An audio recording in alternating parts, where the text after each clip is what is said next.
నమస్తే, welcome to think Andhra. నేను విమానిక్.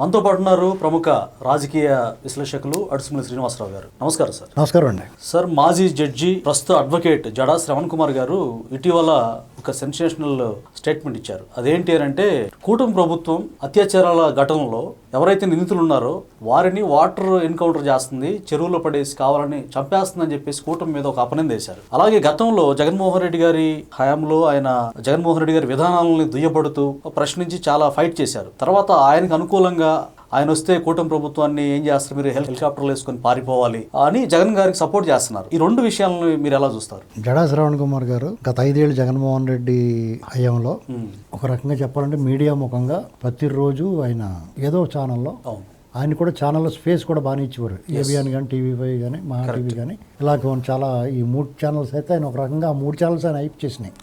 ఎవరికైనా సరే ఇప్పుడు ఎవడెంత తోపైనా మేము ఏం మాట్లాడినా మీరు చూపించకపోతే చూసి కూడా ఎవడు ఉంటాడో, అంతే కదా. అలాగా ఆయన కూడా అలాగే ధర్మం వైపు నిలబడినట్టుగా కనిపించాడు, ఖచ్చితంగా పనిచేశాడు. తర్వాత ఆయన ఎన్నికల టైంకి ఆయన ఏదో కోరుకున్నాడో అది అవ్వలేదని చెప్పేసి ఆయనే ఓపెన్గా చెప్పాడు.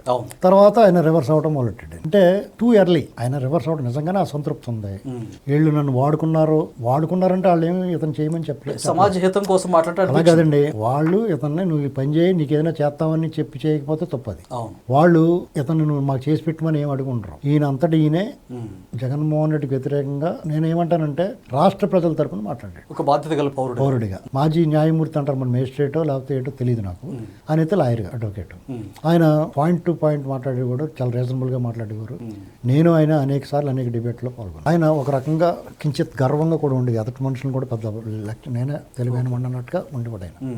అట్లా డెఫినెట్గా మాదాం అనుకున్నవాడు ఆ మాత్రం గర్వపడచ్చులే అనుకునేవాడిని. ఇప్పుడు ఆయన తెలివైనవాడు అనుకున్నప్పుడు, బాగా చదువుకున్నవాడు, మనకన్నా బాగా చదువుకున్నప్పుడు ఆయన ఆ మాత్రం ఉండటంలో తప్పే ఉందని అనుకునేవాడిని. అయినా సరే ఆయన కాజు ఆయన పోరాటాన్ని చూసాను తప్ప నేను ఆయన వ్యవహారాన్ని చూడలేదు. అలాంటి ఆయన ఎన్నికలు వచ్చే టైంకి వాళ్ళని ఏం అడిగాడు, ఎక్స్పెక్ట్ చేశాడు. వాళ్ళు ఈయన ఎక్స్పెక్టేషన్ తగ్గట్టుగా స్పందించలేదు. అది ఆ మాట ఆయనే చెప్పాడు. దాంతో కొంచెం అసంతృప్తిలోనే ఉంది. తర్వాత ప్రభుత్వం మారింది. మరి ఈయన అనుకున్నట్టుగా అటు ఇటుగా వచ్చి బొటాబొటి మెజార్టీ వచ్చి ఉంటే ఈయన ఆటలు సాగేవి.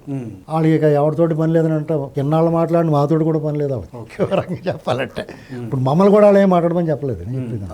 ఎవరి కారణం స్పందించాం కాబట్టి మనం ఎవరికి కూడా క్లెయిమ్ చేసుకునే హక్కు లేదు. వాళ్ళు ఏమన్నా వీళ్ళు బాగానే పని చేయరా మన కోసం వాళ్ళు గుర్తుపెట్టుకునే చేస్తే వాళ్ళ ఔదార్యం, ఒక సామాజిక బాధ్యతగా మాత్రమే మీరు అంతే. డెఫినెట్గా అంటే ఏమీ ఎక్స్పెక్ట్ చేయనోడికి ఆశ పెట్టుకున్నోడికి ఆశాభంగం ఉండదు.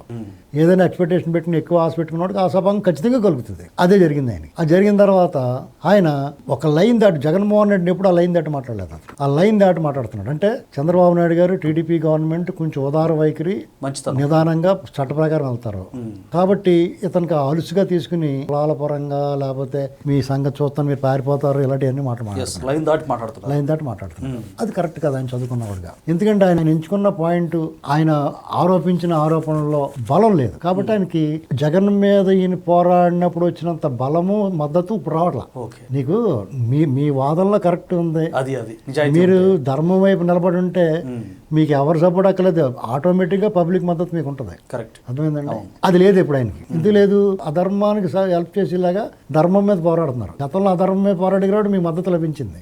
ఇప్పుడు అధర్మం మీద వైపు నిలబడి ధర్మం వైపు మాట్లాడుతున్నారు. మీరు వాళ్ళ సూచనలు ఇవ్వచ్చు, సలహాలు ఇవ్వచ్చు, ఇది కరెక్ట్ కాదని చెప్పవచ్చు, ఖచ్చితంగా స్వీకరిస్తారు వీళ్ళు. మీకు ఇంత పొట్లం ఇవ్వకపోవచ్చు కానీ మీకు మీ సలహాలు సూచనలు స్వీకరిస్తారు.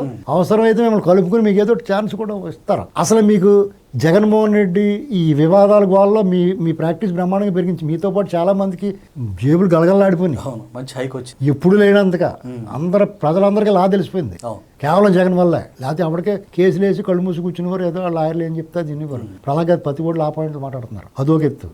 రీసెంట్ గా ఎంత దుర్మార్గమైన మాటలు మాట్లాడుతున్నారంటే, ఒక పసిబిడ్డలను అత్యాచారం చేసిన తర్వాత వాడికి న్యాయవాదులు ఎవరు కూడా మద్దతు ఎవరు, వాళ్ళ సొంత తల్లే వాడిని నేను బిడ్డగా స్వీకరించను అన్నది.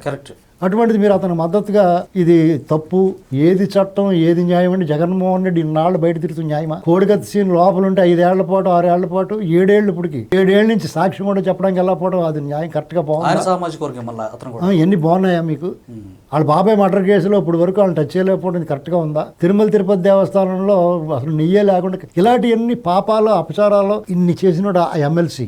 ఇంటికి చంపేసి పంపించి డెలివరీ ఇచ్చిన పక్కన కూర్చోబెట్టుకున్నాడు. ఇలాంటివన్నీ మీకు బాగున్నాయా? దీనికి వాళ్ళు చంపేశారు, తునిలో ఒకరిని చంపేసి చెరులో పాడేశారు. రేపు వాళ్ళ అమ్మాయి వస్తుంది, రమ్మనని చూద్దారు, రమ్మనని చూద్దారు. ప్రభుత్వం మారిన తర్వాత కూడా రమ్మనని చూద్దారు. ప్రభుత్వం లేనప్పుడే మాట్లాడడం దొంగ జగన్మోహన్ రెడ్డి బందిపోటు దొంగ దండిపోడు బ్యాచ్ అని చెప్పాం, నర్ర హంతకుడు అని చెప్పాం. వాళ్ళ బాబాయ్ మర్డర్ కేసులో పక్కన కూర్చొని ముక్కల కింద కొట్టేడు, మాసం కొట్టినాడు అని చెప్పాం. ఇంతగానే ఏమవుద్ది?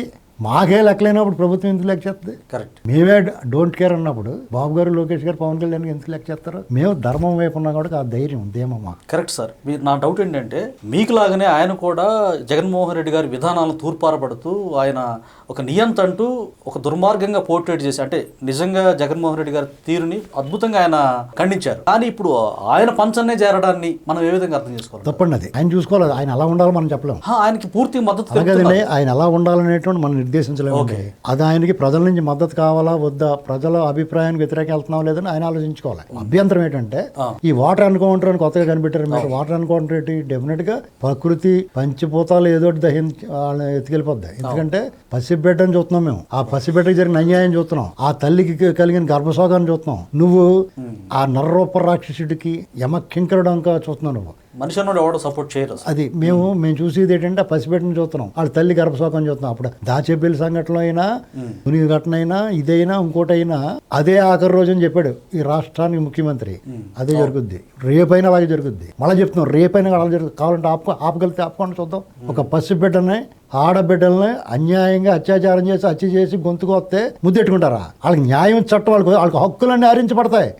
వాళ్ళకి హక్కులు లేవు. ఈ దేశంలో ఉన్న ప్రాథమిక హక్కులకి వాళ్ళకి అర్హత లేదు. ఖచ్చితంగా నైతిక మేము ప్రజలుగా రద్దు చేస్తున్నాం వాళ్ళకి.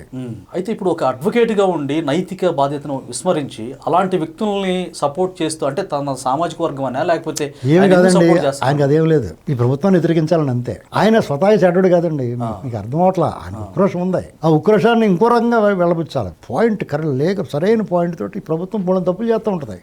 ఒక పార్టీ పెట్టాడు వ్యతిరేకించు. ఎందుకంటే మీకు ఎప్పుడు కూడా ఒక రాజ్యాన్ని, ఒక బలమైన శక్తుల్ని, రాజకీయ పార్టీని, కోట్లాది మంది కార్యకర్తలు ఉన్న పార్టీని ఎదుర్కోవడం అంటే మహామహుల వల్లే కాదు.